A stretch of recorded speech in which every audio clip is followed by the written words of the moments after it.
How to create DoorDash account. So the very first thing, you need to make sure that your application DoorDash is installed on your device. If not, you can easily get it from App Store. Once the application is installed on your device, you need to open the application.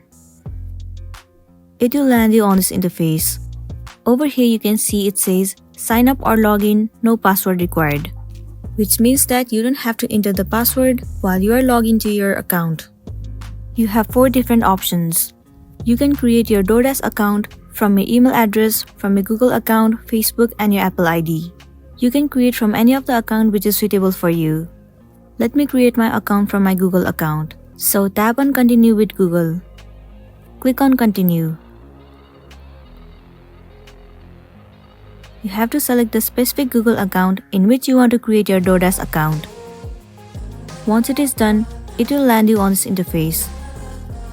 Well, you will have to enter your first name, your last name, your email address, and your phone number. Once you have entered all of the information, simply tap on Sign Up. And then your DoorDash account will be created successfully, and you'll be good to go. So that's it, and this is how you can create your DoorDash account on iPhone. I really hope this video is going to be helpful for you. Thank you for staying with us till the end.